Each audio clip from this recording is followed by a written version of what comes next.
Hey everyone, welcome back to my channel. Long time no speak. It is literally like 2:20 in the morning. I got off work at like 1 o'clock and then I was like, I'm just in the mood to film because I haven't put up a video in a couple of months. So I figured I'd start back with a favorites video. So this is just gonna be my November favorites. I didn't include any hair products this time. So I am just going to go ahead and run through it. I don't really think I've been buying like a whole bunch of new makeup recently.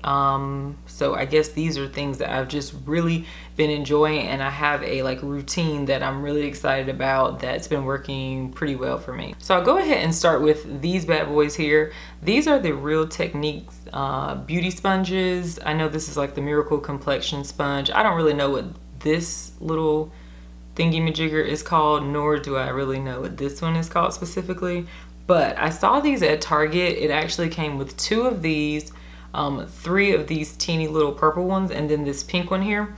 So I've used the orange one in the past and I thought it was like okay. I thought maybe I got a bad one because I feel like it kind of just warped once I wet it.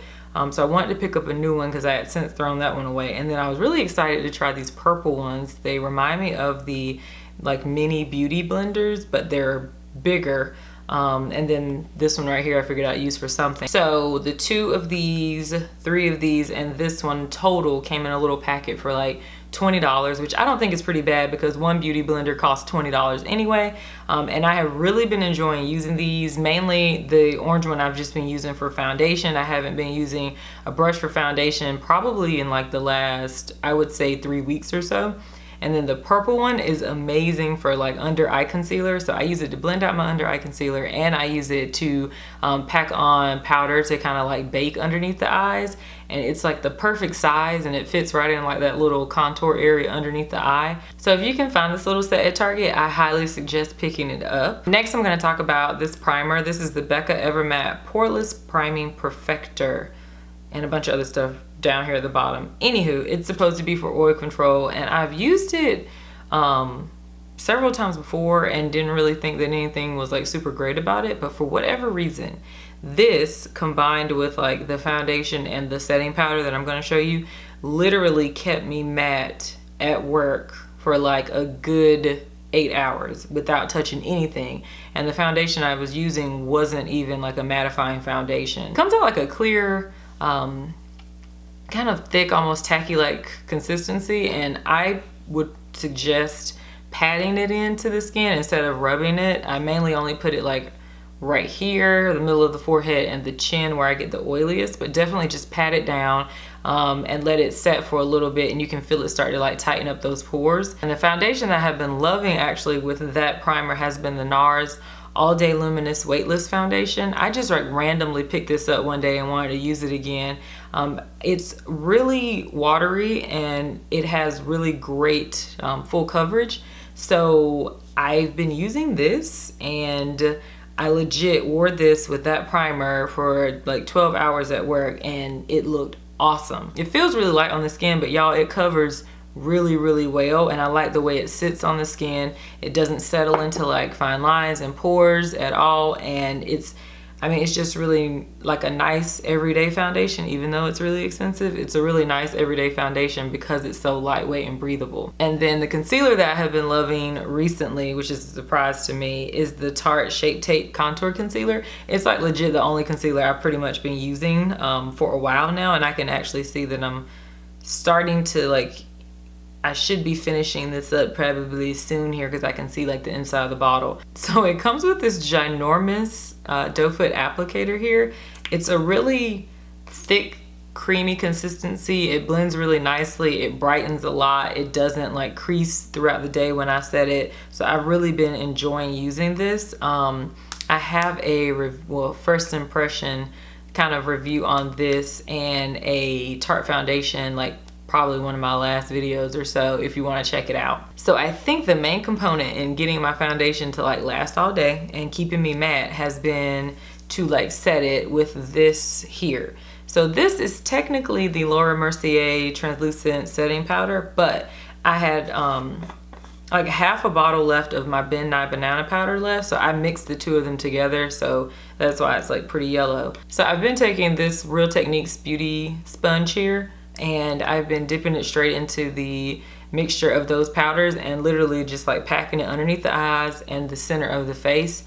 And the three of these, so this primer, this foundation, and this setting powder right here, have been my go-to for this last like several weeks. I was in a wedding recently and I wore that as like a face combo, and I loved it. It photographs awesomely, and it lasts, y'all. Like, I was at work one day and I was like, I went to go use the restroom, and I was like, well, let me look at myself and see how, you know, caked up or greasy I look. And then I looked, I had been at work for 8 hours and it was still matte, like no shine whatsoever. And I was completely shocked because that never happens for me. I'm lucky if I can get like a good 2.5, 3 hours without looking oily. I think I might do like an updated foundation routine using that. So let me know if that's what you want to see in the comments, okay? Alrighty, so I have 2 eyeshadow palettes. One of them is the Anastasia Beverly Hills Modern Renaissance palette.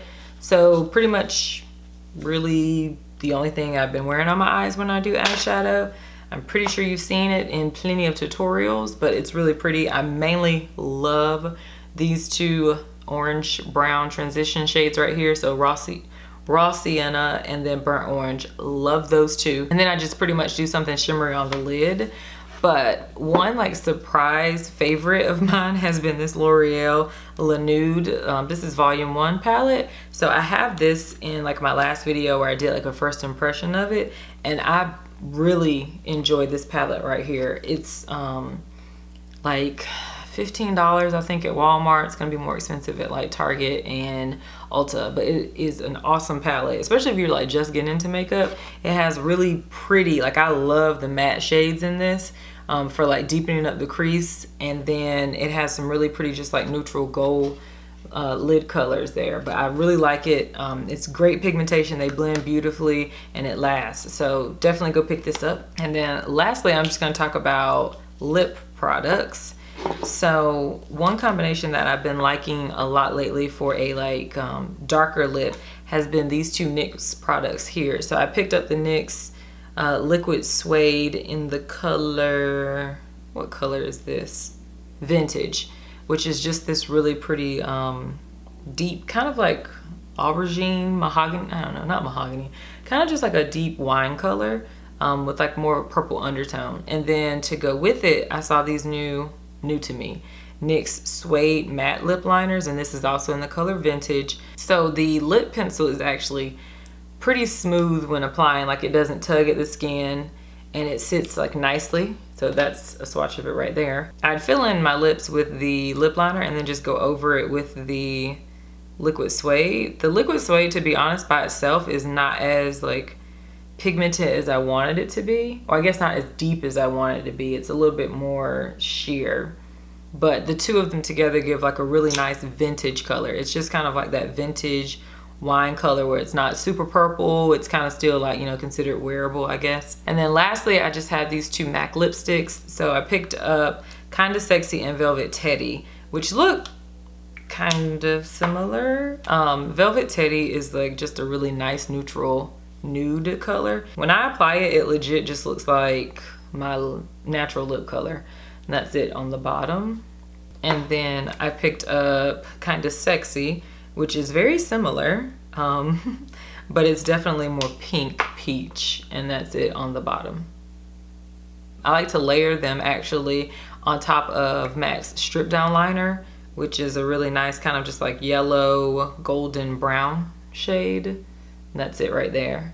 So I wore the Strip Down lip liner, and then I put Velvet Teddy and Kinda Sexy on top of it for a wedding that I was in recently, just to give a really nice nude, pinky, neutral, bridal friendly type of look. Okay, oh, and if you're wondering what I have on my lips, it's just the NYX Suede matte lip liner in the color Vintage. And then one of my like super excited recent purchases was the Viva Glam Ariana Grande. I think this is the first one. The dark one was the first one, I think. But anyway, it's like a really pretty, well, you can see, obviously, just like really deep burgundy color.